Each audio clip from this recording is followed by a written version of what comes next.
నగరపాలక సంస్థ ఎన్నికలపై కూటమి ప్రభుత్వం ఫోకస్ పెట్టిందా? గోదావరి పుష్కరాలకు ముందే నిర్వహించే ప్లాన్లో ఉందా? కూటమి ఎమ్మెల్యేలు కార్పొరేషన్ ఎన్నికల్ని వ్యతిరేకిస్తున్నారని జరుగుతున్న ప్రచారానికి కారణాలేంటి? ఎలక్షన్స్ వస్తే ఎన్డీఏని ఎదుర్కొనే సత్తా వైసీపీకి ఉందా? Let's watch the story.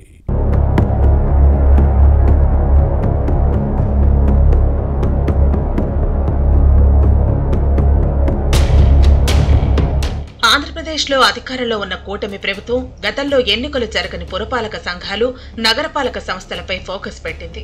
అలాంటి వాటికి ఎలక్షన్స్ పెట్టి తమ సత్తా చాటి ఆధిపత్యాన్ని నిరూపించుకోవాలన్న ప్లాన్లో ఉంది. ఈ క్రమంలో రాజమండ్రి మున్సిపల్ కార్పొరేషన్ కు ఎలక్షన్స్ నిర్వహించడానికి ఆలోచిస్తోందని సమాచారం. గోదావరి పుష్కరాలకు ముందే ఎన్నికలు జరుగుతాయా లేదా అనే అంశం ఇప్పుడు టాక్ ఆఫ్ ది సిటీగా మారింది. వైసీపీ ప్రభుత్వం ఓటమి భయంతో రాజమండ్రి నగరపాలక సంస్థ ఎన్నికలు నిర్వహించలేదు. పాలకవర్గం లేకపోవడంతో ఫ్యాన్ పార్టీ నేతలు, అధికారులు కలిసి కార్పొరేషన్ నిధులను నిలువు దోపిడీ చేశారనే ఆరోపణలు ఉన్నాయి. సుందరీకరణ పనుల పేరుతో కోట్ల రూపాయల ప్రజాధనాన్ని స్వాహా చేశారనే ఫిర్యాదులు వెల్లువెత్తాయి. రాజమండ్రిలో వైసీపీ ఓటమికి ఇది కూడా ఓ కారణం. కూటమి ప్రభుత్వం పవర్లోకి రావడంతో రాజమండ్రి నగరపాలక సంస్థ ఎన్నికలపై రాజకీయ నేతల్లో ఆశలు చిగురిస్తున్నాయి.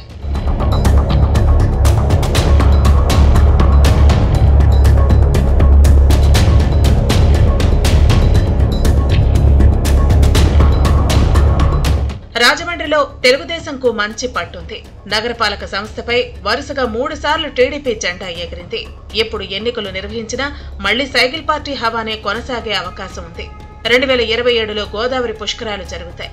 ఈ నేపథ్యంలో అంతకు ముందే ఎన్నికలు నిర్వహించాలనే డిమాండ్ వస్తోంది. Rajahmundry city MLA Adireddy Vasu, rural శాసనసభ్యుడు గోరంట్ల బుచ్చయ్య చౌదరి ఈ విషయాన్ని ప్రభుత్వం దృష్టికి తీసుకువెళ్లాలని పురజనులు కోరుతున్నారు. 2003, 2015లో జరిగిన గోదావరి పుష్కరాల సమయంలో చంద్రబాబు ముఖ్యమంత్రిగా ఉన్నారు.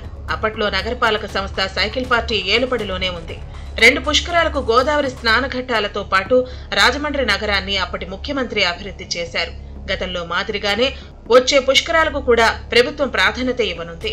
ఈ నేపథ్యంలోనే కూటమి నేతలు మున్సిపల్ కార్పొరేషన్ ఎన్నికల కోసం ఆసక్తిగా ఎదురు చూస్తున్నారు. కార్పొరేటర్లతో పాటు మేయర్ పదవిపై ఆశలు పెట్టుకున్న కొందరు నేతలు ఇప్పటి నుంచే తమను తాము అభ్యర్థులుగా ఫోకస్ చేసుకుంటూ ప్రచారం కూడా ప్రారంభించారని లోకల్ టాక్. మరోవైపు నగరపాలక సంస్థ ఎన్నికలు జరిగితే తమ ప్రాబల్యం ఎక్కడ తగ్గుతుందో అనే ఉద్దేశంతో రాజమండ్రి కూటమి ఎమ్మెల్యేలు ఉన్నారు. ఎలక్షన్స్ నిర్వహించకుండా చూసేందుకు పావులు కదుపుతున్నారని పొలిటికల్ సర్కిల్స్ లో వినిపిస్తోంది. అన్నింటా తామే చక్రం తిప్పాలన్న ఉద్దేశంతో కుయుక్తులు పన్నుతున్నారట.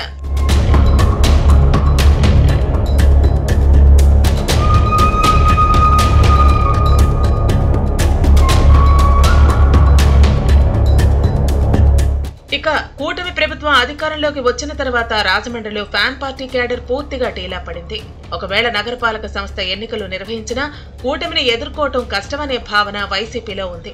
ఎన్నికలు వస్తే అప్పుడు చూద్దాంలే, ఇప్పటి నుంచే ప్లానింగ్ ఎందుకనే ఉద్దేశం కనిపిస్తోంది.